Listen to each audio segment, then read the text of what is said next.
নমস্কার বন্ধুরা, সবাইকে আন্তরিকভাবে স্বাগত জানিয়ে শুরু করছি আজকের রেসিপি। আজকে আমি দুর্দান্ত টেস্টি নিরামিষ চাল পটল বা অনেকে বলে গোবিন্দ পটল, তো যাই হোক খেতে কিন্তু দারুণ লাগে। দেখো, আমি এখানে পটল কেটে ধুয়ে নিয়েছি। আর এই পটলগুলো দেখতে গোটা, কিন্তু সাইড থেকে এদিক থেকে ওদিক থেকে কেটে দিয়েছি যাতে ভেতরে লবণ আর তেল মশলাটা ঢোকে। আর এখানে আমি চাল নিচ্ছি 250 গ্রাম।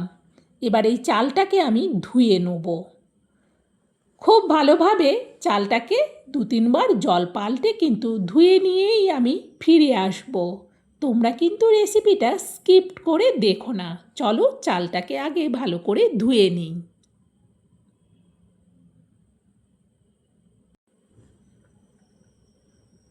দেখো, চালটাকে আমি ধুয়ে নিয়েছি। আমি কিভাবে এই চাল পটল বা গোবিন্দ পটলটা রান্না করব সেটা কিন্তু আমার সাথে থেকে পুরোটা দেখো। আমি রান্নাঘরে এসে গ্যাস জ্বেলে একটা বড় কড়া বসিয়েছি। কড়াতে দিয়ে দিচ্ছি তেল। এবার খুন্তি দিয়ে তেলটাকে কড়ার উপর পর্যন্ত চাড়িয়ে নিলাম। দিয়ে দেবো এবার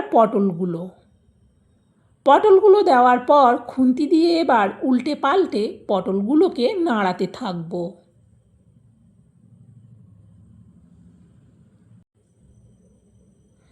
খুন্তি দিয়ে একটু ঘুরিয়ে ঘুরিয়ে দিলাম যাতে পটলের সব দিক ভালোভাবে ভাজা হয়। পটলগুলো ভাজা হয়ে গেছে, তুলে নিচ্ছি।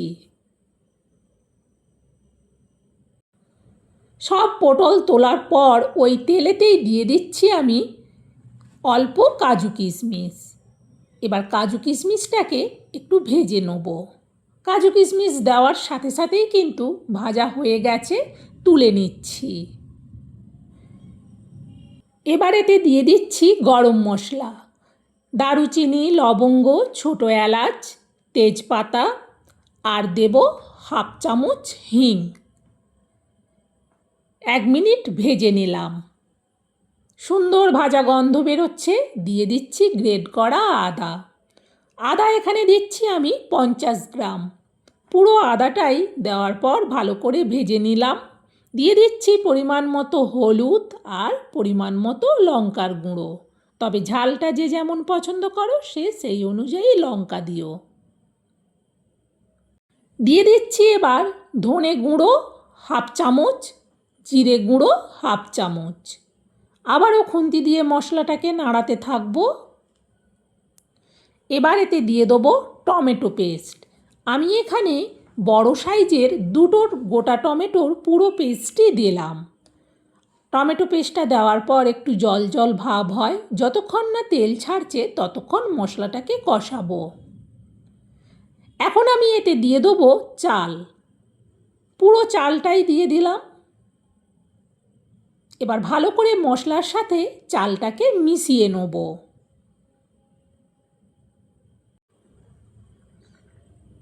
মশলার সাথে চালটা মেশানো হয়ে গেলে এবার এটাকে ঢেকে দেবো। গ্যাসটাকে কিন্তু একেবারে লোতে রাখবো। এতে দেওয়ার জন্যে আমি নিয়ে নিচ্ছি একটা ছোট সাইজের নারকেল। যেহেতু নারকেলটা ছোট, গোটাটাই লাগবে। এবার নারকেলটা ভেঙে নেব। দেখো, নারকেলটা ভেঙে নিয়েছি। নারকেলটা কিন্তু খুব সুন্দর। এবার এই নারকেলটাকে আমি ছোট ছোট টুকরো করে ভেঙে নেব। দেখো, সুন্দরভাবে টুকরো করার পর ধুয়ে নিয়েছি। দিয়ে দিচ্ছি এবার মিক্সার জারের মধ্যে। দিয়ে দিচ্ছি অল্প জল। এবার সুন্দরভাবে নারকেলটাকে পেস্ট করে নেব। দেখো, নারকেলটার পুরো পেস্ট করে নিয়েছি সুন্দরভাবে। এখন এই নারকেলটা আমি একটা বড় বাটিতে বের করে নিচ্ছি। এরপর বাটি মেপে এতে জল দেব। ছোট বাটি ভর্তি করে 1 বাটি জল দিচ্ছি। পুরো মিক্সার জারটা ধুয়ে এই নারকেল পেস্টের সাথে জলটাকে মিশিয়ে নেব। চাল পটল বানানোর জন্যে জলের মাপটা কিন্তু খুবই গুরুত্বপূর্ণ। এই জলের মাপটা ঠিক থাকলে তবে গিয়ে কিন্তু চাল পটলটা ভীষণ ঝরঝরে সুন্দর হয়। এখন আমি এই নারকেলের দুধটাকে ছেঁকে নিচ্ছি।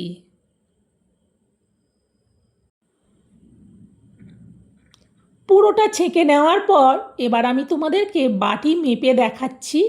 আমি যে বাটিটা ভর্তি করে চাল নিয়েছিলাম সেই বাটিটা ভর্তি করে 2.5 বাটি নারকেলের দুধ এখানে রেডি করেছি।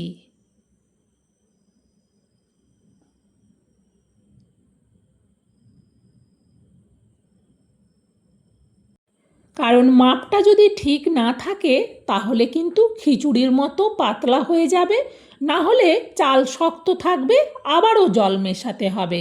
তার থেকে মাপটা ঠিক রাখাটা খুবই দরকার। এখন কড়ার ঢাকনাটা সরিয়ে আগে চালটাকে একটু খুন্তি দিয়ে ভালো করে নাড়াচাড়া করে দেবো। যেহেতু অনেকক্ষণ ঢেকে রেখেছিলাম সেই জন্যে কিন্তু আগে এসে খুন্তি দিয়ে ভালো করে নাড়াচাড়া করে নিতে হবে। নাড়াচাড়া করার পর এবারেতে দিয়ে দিচ্ছি নারকেলের দুধ। অনেকেই অনেকভাবে চাল পটল বানায়, তবে এইভাবে বানালে সত্যিই বলছি দুর্দান্ত স্বাদ হয়। দেখো জলটার মাপটা, এবার এটা ঢেকে দিচ্ছি, গ্যাসটা বাড়িয়ে দিলাম। দেখো সুন্দরভাবে এটা কিন্তু ফুটে গেছে। খুন্তি দিয়ে নাড়িয়ে দেখে নিচ্ছি, চাল কিন্তু সেদ্ধ হতে এখন অনেকটা দেরি আছে। এইভাবে দেখে নেওয়ার পর এবার এতে দিয়ে দেবো ভেজে রাখা পটলগুলো। তার সাথে কাজু কিশমিশটাও রেখেছিলাম, একই সাথেই দিয়ে দিলাম। দেওয়ার পর খুন্তি দিয়ে ভালো করে নাড়িয়ে আবারও এটা ঢেকে দিচ্ছি, গ্যাসটা কমিয়ে রাখলাম। মিনিট 3 বাদে দেখো আস্তে আস্তে ফুটছে। খুন্তি দিয়ে ভালো করে আগে নিচ থেকে উপর পর্যন্ত নাড়িয়ে দেখে নিলাম, চালটা অনেকটাই সেদ্ধ হয়ে এসেছে। এইভাবে দেখে নেওয়ার পর এতে এবার দিয়ে দেবো আমি পরিমাণ মতো লবণ আর দেব চিনি। এই চিনিটা কিন্তু আমি একটু বেশি দিচ্ছি, এতে করে চাল পটলটা খেতে কিন্তু বেশ ভালো লাগে। তবে চিনিটা লবণটা যে যার টেস্ট অনুযায়ী দিও। লবণ চিনিটাকে ভালো করে মিশিয়ে নিলাম। মিশিয়ে নেওয়ার পর এটা আবারও ঢেকে দিচ্ছি, গ্যাসটা কিন্তু কমানোই থাকবে। প্রায় মিনিট 3 বাদে আবারও ঢাকনাটা খুললাম। সুন্দর কিন্তু সেন্ট হলো, খুন্তি দিয়ে ভালো করে নাড়িয়ে দেখে নিলাম। দেখো কতটা সুন্দরভাবে হয়েছে। এখন এতে দিয়ে দেবো ঘি। আমি এখানে 4 চামচের মাপে ভর্তি করে 1.5 চামচ ঘি দিলাম। ঘিটাকে ভালো করে চাল পটলের সাথে মিশিয়ে নেব। মিশিয়ে এটা ঢেকে দিচ্ছি, গ্যাসটা অফ করে দিলাম।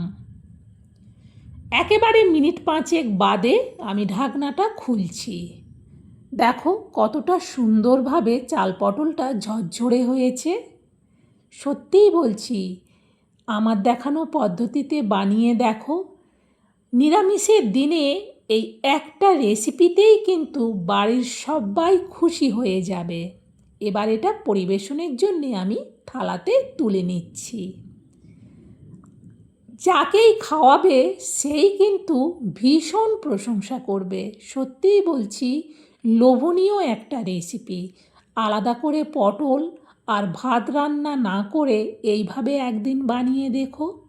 বন্ধুরা, আমার এই চাল পটল বানানোটা সম্পূর্ণ নিরামিষভাবে তোমাদের কেমন লাগলো সেটা কমেন্টে জানিও। ভালো লাগলে অবশ্যই একটা লাইক দিও, আর তোমরাও এটা শেয়ার করে দিও, যাতে আমার দেখানো পদ্ধতিতে চাল পটলটা সবাই বাড়িতে রান্না করে খেতে পারে। বন্ধুরা, আজকের মতো রেসিপি শেষ। আবার অন্য দিন অন্য রেসিপি নিয়ে তোমাদের কাছে চলে আসব। ততক্ষণ তোমরা সবাই ভালো থেকো, সুস্থ থেকো, আর আমাকে কিন্তু এভাবেই তোমাদের ভালোবাসার সাপোর্ট দিতে থেকো। আজকের মতো বিদায়।